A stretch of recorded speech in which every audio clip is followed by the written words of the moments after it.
ringrazio in maniera particolare, penso che si unisca a me tutta l'organizzazione del convegno di oggi, perché la professoressa è venuta da Roma per essere qui con noi di oggi, quindi un viaggio che noi sardi sappiamo in generale, un viaggio della speranza, quando bisogna la nostra esatto, di perdere qualche coincidenza o di partire per tempo, quindi la ringraziamo doppiamente per essere qui oggi. La professoressa Broncolini insegna alla Sapienza di Roma, antropologia culturale, antropologia del territorio, e peraltro è presidente già dal 2016 della Società Italiana per la Museografia e i beni etnoantropologici. L'intervento della professoressa oggi parla appunto del patrimonio culturale immateriale e della comunità di eredità dei gruppi folcloristici in quella fase di passaggio a cui abbiamo accennato brevemente all'inizio, una fase di passaggio fondamentale, quella tra il XX e il XXI secolo, quindi con il nuovo millennio. Le lascio la parola. Grazie.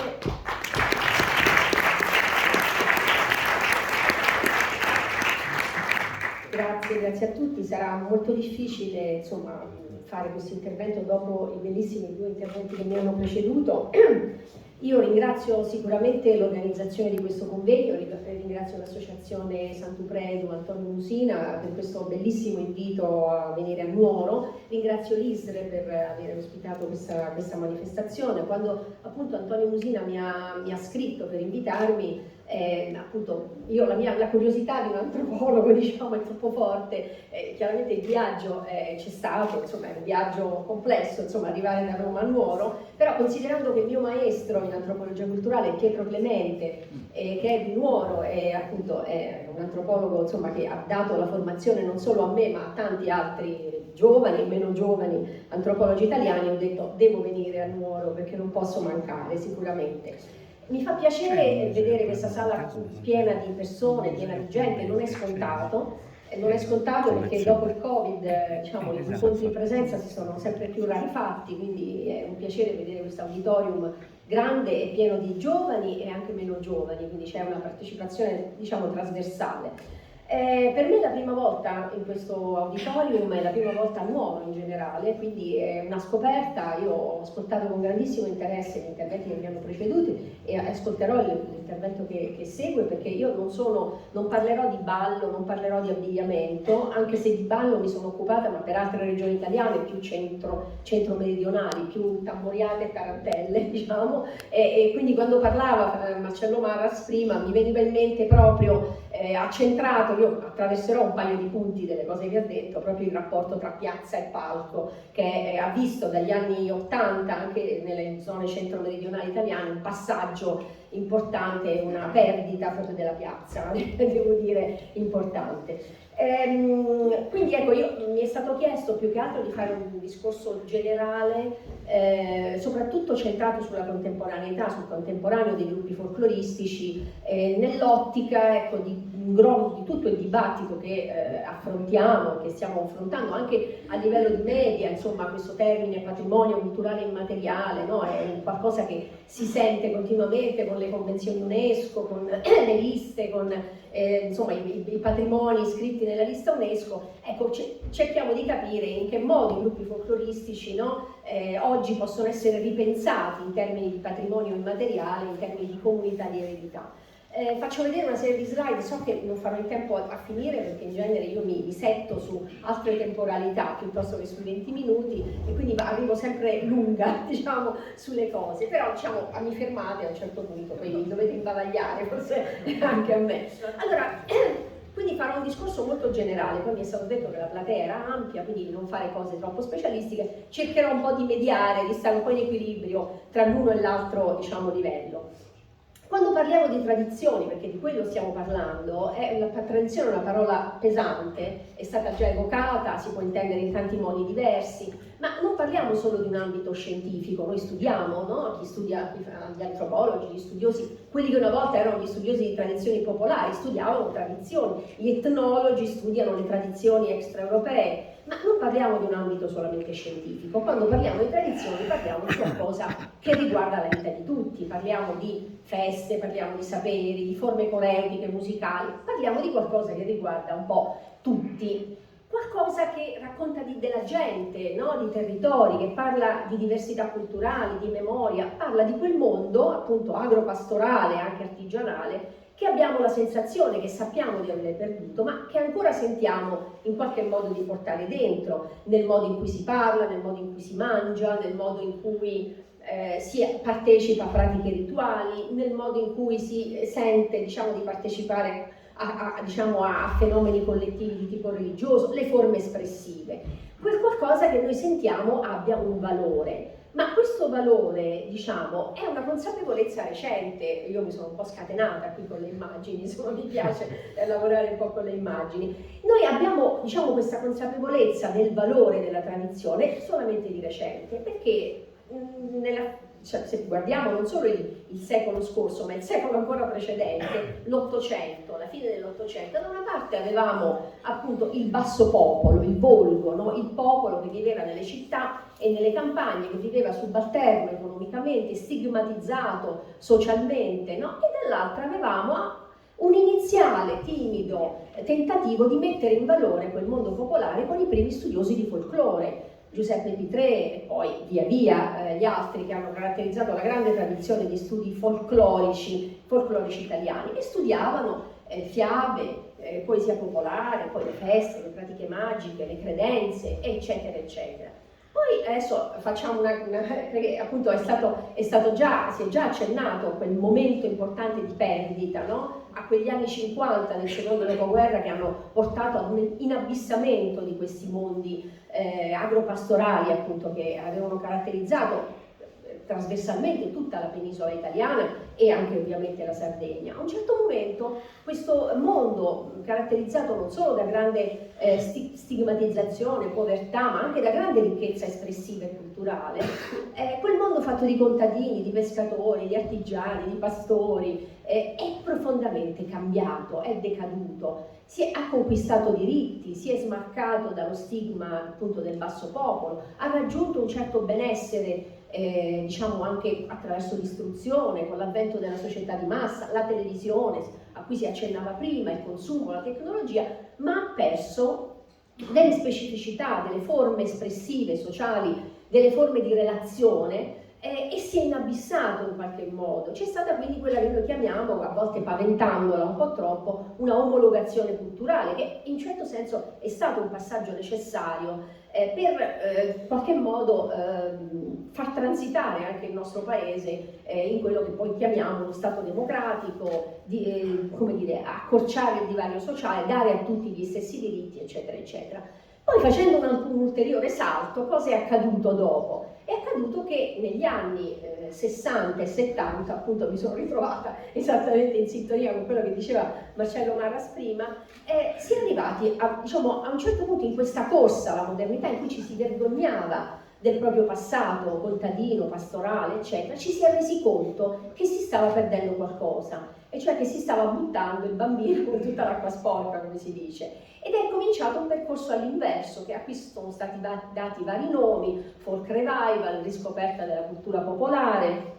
È cominciato inizialmente come movimento intellettuale, giovane, soprattutto politicamente connotato, ma è un qualcosa che piano piano ha cominciato a prendere piede nel nostro paese e che ha prodotto un processo proprio diffuso di riscoperta delle culture locali e di messa in valore della cultura locale, delle culture tradizionali e dei mondi locali. Questo processo ha avuto diverse conseguenze, diverse ricadute, sintetizziamole molto brevemente. Una prima ricaduta negli anni 70-80, ovviamente faccio un discorso generale, poi a macchia di leopardo i contesti locali hanno delle tempistiche e temporalità diverse chiaramente.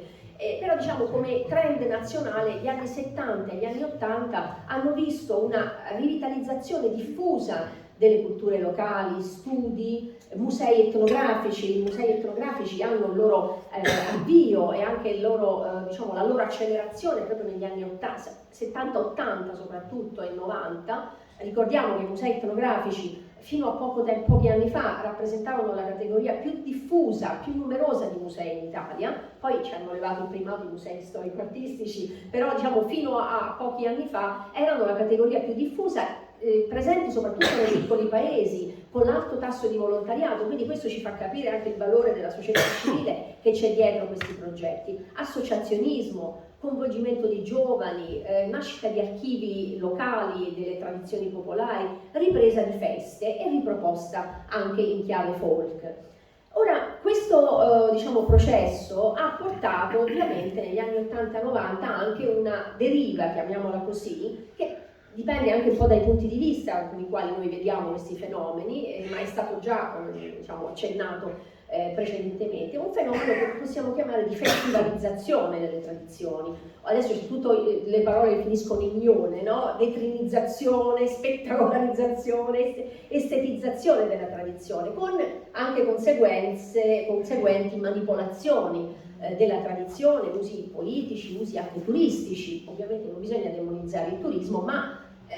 è stato ben spiegato prima di me questi fenomeni. Qui appunto ho messo questa immagine della transenna proprio per mostrare appunto esattamente l'effetto della festivalizzazione, della spettacolarizzazione della tradizione, che produce distanza tra un pubblico, che può essere anche un pubblico giudicante, pensante, no? Ma nei fenomeni soprattutto legati al ballo o nelle feste tradizionali,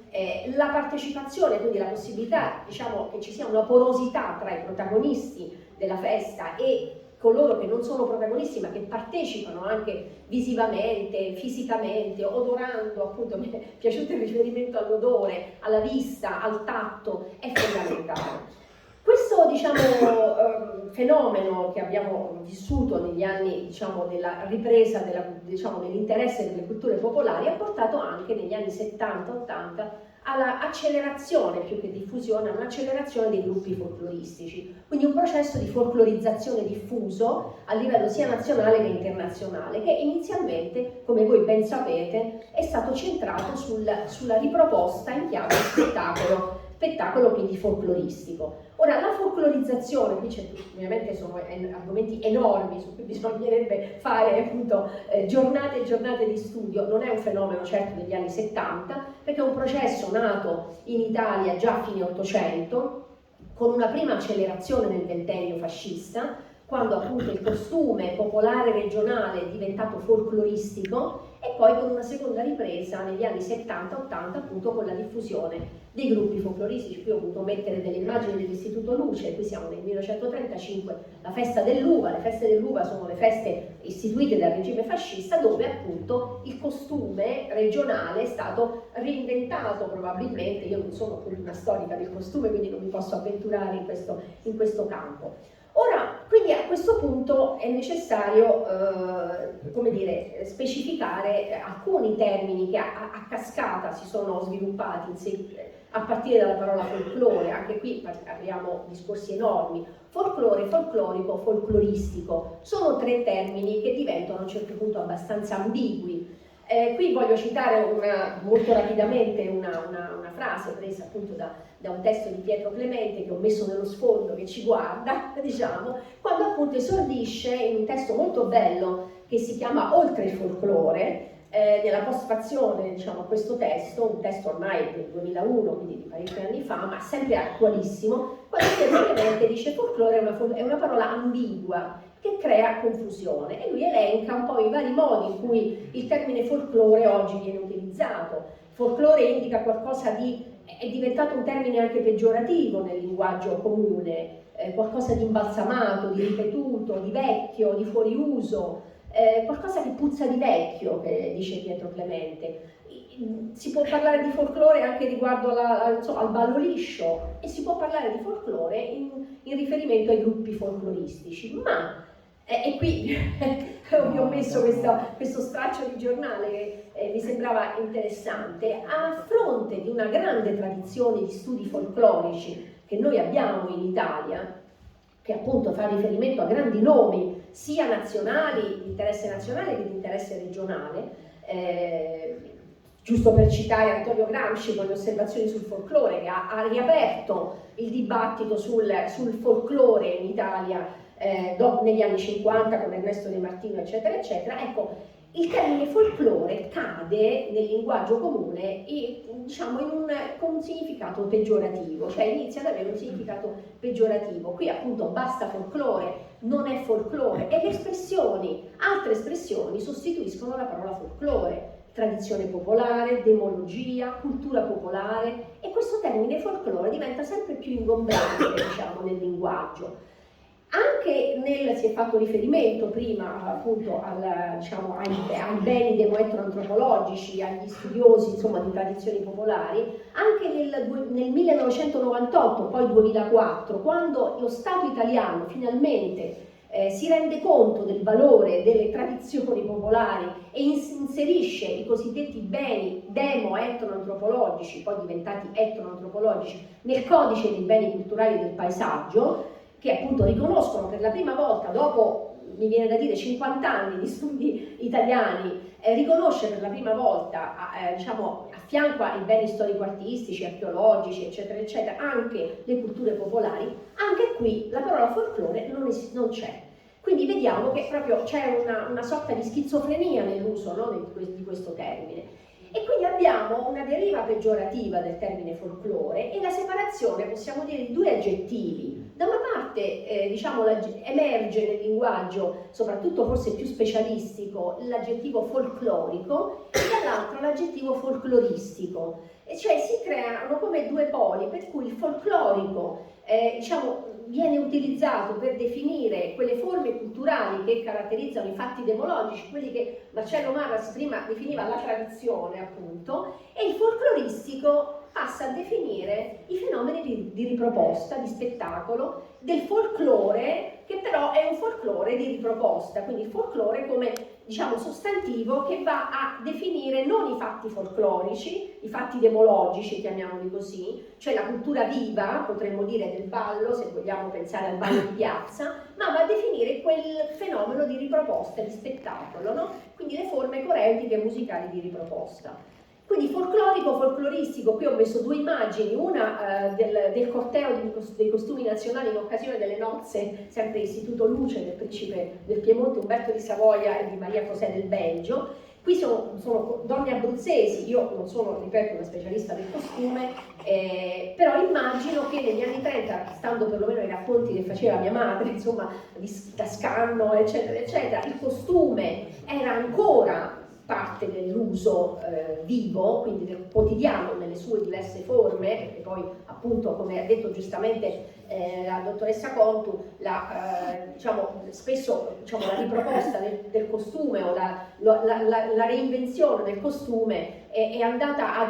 come dire, a lavorare soprattutto sulla spettacolarità, inventando di sana pianta cose che in passato non potevano appartenere all'uso comune, alla vita diciamo comune, alla vita quotidiana delle persone. E poi appunto l'uso folcloristico di un costume che diciamo si standardizza e si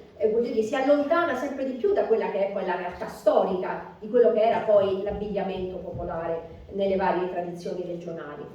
Questo è il motivo per cui l'antropologia italiana si è disinteressata dei gruppi folcloristici fino a tempi molto molto molto recenti, proprio perché l'antropologia italiana, la demologia italiana ha avuto interesse per il folclorico, cioè per i fatti demologici, e non per i gruppi di riproposta folcloristica. E qui appunto altri articoli di giornale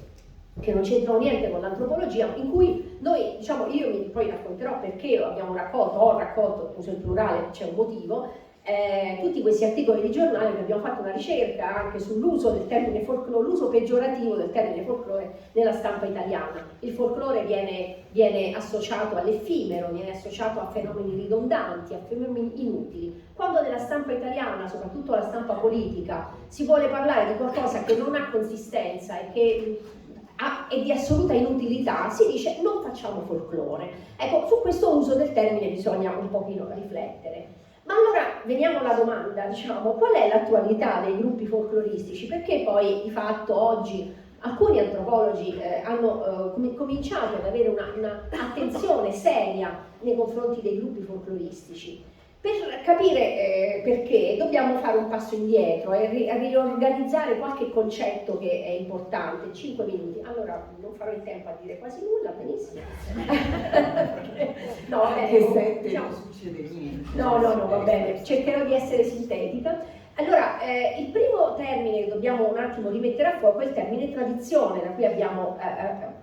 cui siamo partiti. Che cos'è una tradizione? Su questo si possono dare tante interpretazioni, si possono fare interi corsi universitari su questo. È una ricezione passiva, diciamo, dal passato al presente, o è una selezione attiva che i contemporanei fanno del loro passato? Il termine tradizione, la sua etimologia, ci rimanda ad una trasmissione. Ma oggi, diciamo, l'antropologia tende a vedere la tradizione come un processo dinamico, come un atto creativo. C'è un processo che Gérard Lenclude, un antropologo francese, chiamava di filiazione inversa, nel quale c'è un riconoscimento di paternità. Cioè la tradizione è un processo in cui siamo noi contemporanei a riconoscere i nostri padri, in qualche modo, a ridefinire i nostri padri. Chiaramente i nostri padri devono esserci stati, e quindi in questo senso sia l'attenzione, diciamo, al rigore storico, al rigore filologico, sia l'attenzione ai contesti di vita, a quello che oggi si chiama living heritage in realtà, più che fenomeno di riproposta, a cui accennava prima Marcello Maras, ovviamente sono importanti. Però ricordiamoci che per l'antropologia ogni fenomeno culturale è in un certo senso inventato, e quindi, certo, facendo le dovute distinzioni, tutto è tradizione in un certo senso, anche se non va banalizzata la cosa, ora sta correndo, quindi non posso entrare nel dettaglio. Ma c'è un altro termine importante a cui si è fatto riferimento, a cui hanno fatto riferimento altri che mi hanno preceduto, il concetto di patrimonio culturale. Su questo bisognerebbe aprire una grande parentesi, ma proprio sintetizzando al massimo, solo per dire che il concetto di patrimonio culturale negli ultimi decenni, almeno negli ultimi 20 anni, si è molto ampliato ed si è molto trasformato, si è evoluto ed è andato a spostarsi, diciamo, dal tema della sola conservazione, dall'ambito dei monumenti, diciamo, dalle evidenze storico-artistiche, quindi dalle evidenze materiali, testimonianze esclusivamente materiali, ad una visione che considera l'importanza del coinvolgimento delle comunità. Per le scienze sociali un patrimonio culturale non è un'essenza, qualcosa che ha un valore naturale, universale e diciamo è assoluto, ma è ciò che una comunità e un gruppo e un soggetto collettivo riconoscono in quanto parte della sua identità. E il concetto di patrimonio culturale si è andato ad estendere grazie ad alcune convenzioni internazionali, prima fra tutte la Convenzione UNESCO del 2003 per la salvaguardia del patrimonio culturale immateriale, si è andato ad estendere anche a quelle espressioni immateriali delle quali negli anni 50 ci si vergognava, per intenderci, forme espressive, popolari, coreutiche, musicali, saperi, linguaggio, forme linguistiche, eccetera, eccetera. Quindi oggi, in realtà, poi un'altra convenzione importante, la Convenzione di Faro, una convenzione europea, è del 2005, ratificata dall'Italia nel 2022, ha definito, vabbè, qui siamo in ambiti festivi, avevo insomma anche voglia di definire il patrimonio immateriale, ma non ne ho il tempo, un altro concetto importante, che è il concetto di qui appunto immagini del patrimonio living heritage, cioè l'enfasi che oggi si dà sul patrimonio vivente in quanto gestito ed espressione delle persone che lo portano avanti. Ecco, il concetto di comunità di eredità, e poi diciamo arriviamo con una chiusura ai gruppi folcloristici, perché giustamente era quello un po' di cui volevo parlare. Il concetto di comunità di eredità è importante perché oggi il patrimonio culturale, materiale o immateriale, viene in ambito europeo definito soprattutto in relazione a un soggetto collettivo, che può essere anche un'associazione come un gruppo folcloristico, che nell'ambito di un'azione pubblica se ne prende cura e intende trasmetterla nelle generazioni future. Quindi l'attualità, quindi riprendiamo la domanda, ma qual è l'attualità dei gruppi folcloristici? L'attualità dei gruppi folcloristici è che spesso, facendo le dovute differenze, e sono giuste le distinzioni e le puntualizzazioni che sono state fatte da chi mi ha preceduto, i gruppi folcloristici con diciamo, grande diversità di azione hanno lavorato come comunità di eredità per salvaguardare in modo a volte filologicamente corretto, a volte in modo filologicamente scorretto, ma per salvaguardare un'idea patrimonio culturale immateriale che arrivasse fino alle generazioni, diciamo, attuali. Hanno attraversato il Novecento i gruppi folcloristici e rappresentano un pezzo di storia ormai nelle realtà locali. Inizialmente hanno riproposto la cultura popolare in forma di spettacolo, ma in tempi più recenti in alcuni contesti si sono riavvicinati al mondo degli studi, un po' come era avvenuto negli anni 60 e 70, proprio perché hanno, come dire, hanno in qualche modo incarnato un bisogno anche di fare ricerca, di salvaguardare le culture locali, anche con un'attenzione a volte filologica nei confronti di canti, musica, eccetera. A differenza del movimento del folk revival, i gruppi folcloristici non hanno rappresentato un movimento prettamente intellettuale, ma hanno rappresentato e rappresentano un fenomeno sociale. E questo è un elemento di grande interesse, è uno degli elementi di interesse dei gruppi folcloristici, perché sono un movimento della società. Fin dalla loro origine hanno visto una larghissima partecipazione di giovani e questo è l'elemento, diciamo, uno degli elementi forti. Quindi, diciamo, a quale bisogno della società contemporanea rispondono oggi i gruppi folcloristici? Sicuramente rispondono ad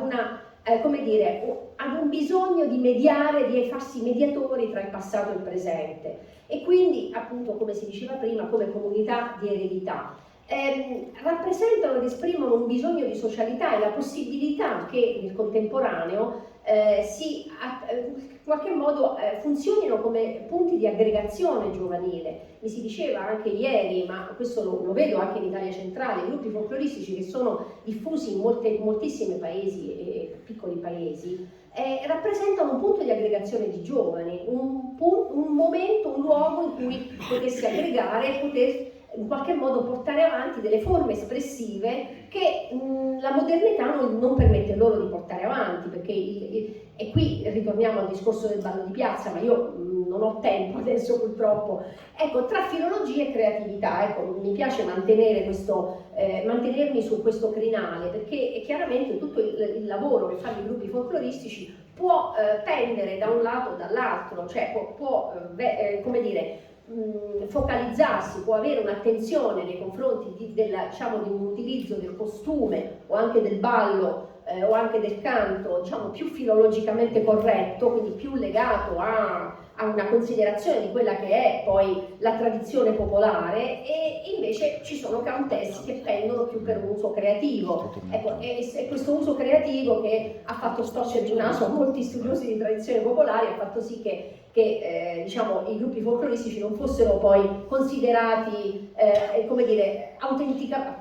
il discorso dell'autenticità è abbastanza complesso da affrontare. I gruppi folcloristici in qualche modo esprimono come dire, delle forme autentiche della cultura popolare oppure no? Ecco, su questo penso che avremo molto da discutere, poi se c'è uno spazio per le domande eventualmente ne possiamo fare.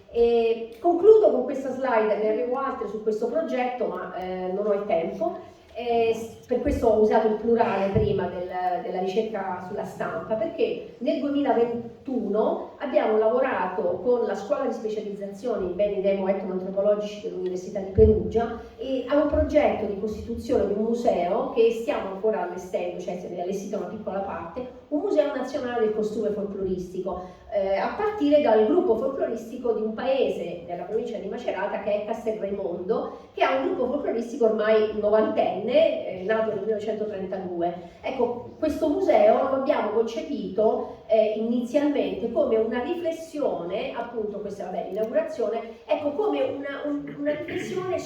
sulla necessità di ricollocare il concetto di folklore e i gruppi folcloristici in una cornice diversa rispetto alla vulgata dominante del mondo intellettuale che in qualche modo ha etichettato i gruppi folcloristici in senso, come dire, peggiorativo, e qui abbiamo allestito in questa fase iniziale una parete, la parete del folklore piena di articoli di giornale dove l'uso del termine folklore appunto ha un significato negativo. In questo museo noi stiamo cominciando a ragionare sul senso contemporaneo dell'abbigliamento, dell'indossare un costume folkloristico o un costume popolare. mi fermo qui perché non ho il tempo, ma credo che su questo l'esperienza della Sardegna, in particolare del gruppo Sant'Upredo, possa essere preziosa per noi per imparare. Anche il caso della Sardegna è un caso unico di conservazione di ricchezza del costume popolare. Quindi grazie per questa giornata.